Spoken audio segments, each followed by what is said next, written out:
Okay, so magandang araw sa inyong lahat. Ako si Binibining Kailin G. Apari at narito ako upang ipresenta ang aking mga kagamitan sa conventional at non-conventional na mga kagamitan na makakatulong sa pagkamit ng ating competency. Ang competency natin ngayon ay nasusuri ang maikling kwento. Okay, dahil alam niyo na ang mga elemento ng maikling kwento, tayo ay magkakaroon ng panibagong aktibidad at gaganapin ito bilang panghatang gawain. So, ang pangalan ng ating aktibidad ngayon ay kwentograph. So, narito ang panuto para sa gawain ito. Una ay babasahin at uunawain ninyo ang aking ibinigay na kopya ng maikling kwento. So, narito ang maikling kwento na aking ibibigay bawat pangkat. At dito nila babasahin at susuriin ang mga elemento ng maikling kwento tulad ng tauhan, tagpuan, banghay, suliranin, tunggalian, kasukdulan, kakalasan, at wakas. At pagkatapos nilang suriin ang maikling kwento, sila ay gagawa ng concept map. Yeah, bilang ang pag-organisa ng kanilang mga isinuring elemento mula sa maikling kwento. At bibigyan ko rin ang mga mag-aaral ng isang kartulina at isang pencil pen upang ito ang kanilang gagamitin sa paggawa ng kanilang concept map. Pagkatapos ay pipili ako ng isang kinatawan bawat pangkat upang maglahad ng kanilang mga kasagutan sa harap ng klase. At narito ang pamantayan para sa gawain ito. Una ay ang nilalaman at pagsusuri ng elemento. Pangalawa ay ang organisasyon sa graphic organizer. Pangatlo ay ang disenyo at kaalamang visual. Pang-apat naman ay ang presentasyon sa klase.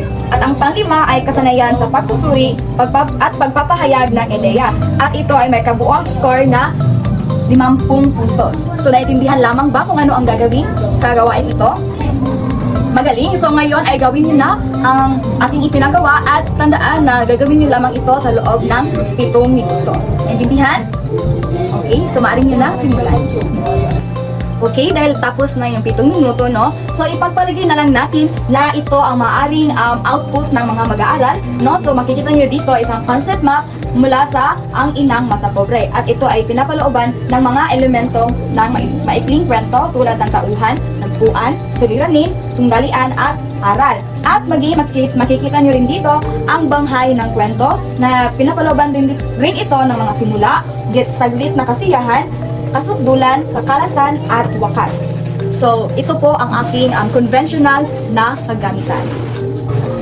Okay, dahil tapos na tayo sa pangkatang gawain, ngayon naman ay dumako naman tayo sa ating pagtataya na kung saan meron akong inihandang test questionnaire dito na pinapalooban ng 1 hanggang 20 mga katanungan. So, ang panuto para sa pagtataya ay basahin ng mabuti ang bawat katanungan.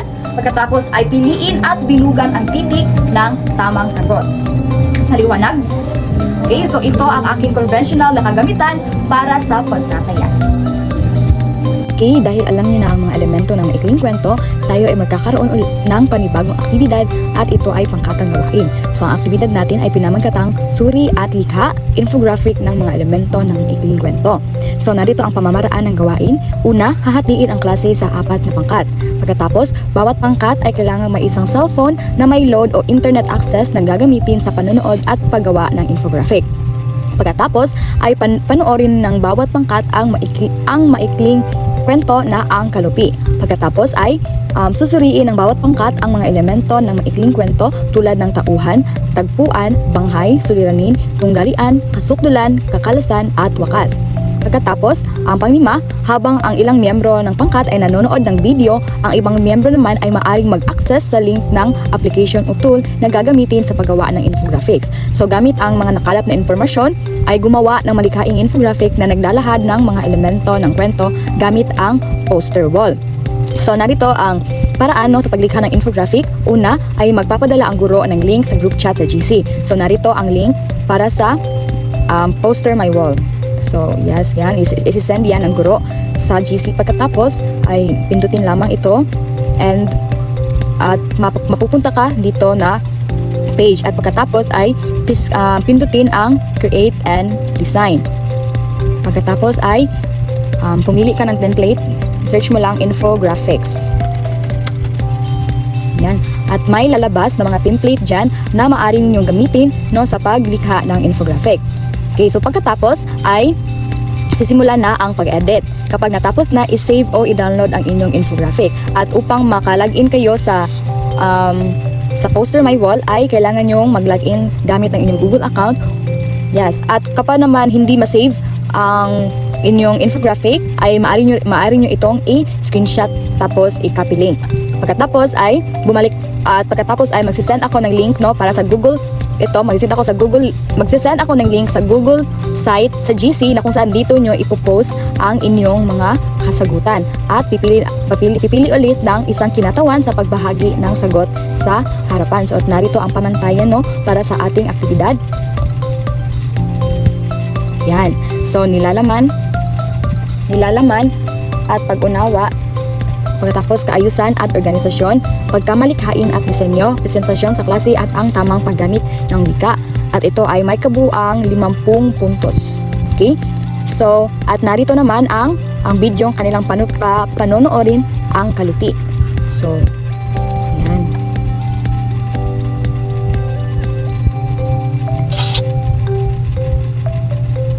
Grammarly helps me get Okay, so the meron best pala grades siyang ad, possible no? while So, kailangan completing narito siyang the least amount of hours i-skip of my ad. week.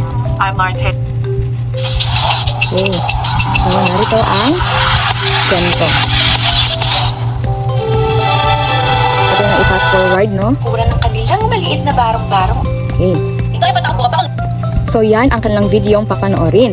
So, bale, ang guro ay magsisend ng link sa GC nila sa kung saan doon nila makikita ang mga panuto, ang video, at ang pamantayan. At dito rin nila ilalagay ang kanilang mga output. So, ito ang mga halimbawang output no ng mga mag-aaral. Okay. So, yan ang mga halimbawang output. At yun lamang para sa aking non-conventional para sa paglalakad. Dahil alam niyo na ang mga elemento ng maikling kwento, ngayon ay magkakaroon tayo ng magtataya upang mas mahasa ang inyong mga kaalaman. So magbibigay ang guro ng link sa GC at narito ang link. No? Ito ay link mula sa Survey Heart. So narito ang panuto para sa pagtataya. Piliin ang titik sa tamang sagot. So kailangan niyo pindutin ang start. Pagkatapos ay ilagay ang iyong pangalan. Halimbawa, Kailin Apari. Okay. Pagkatapos ay start quiz. Okay? At kinakailangan nyong masagutan lahat ng mga katanungan dito dahil kapag hindi nyo nasagutan ay hindi nyo ito masasubmit. Okay? So halimbawa na lang. So halimbawa aking sasagutan lahat ng mga katanungan, no? So meron itong hanggang 20 mga katanungan. Okay? At bawat katanungan ay may isang punto.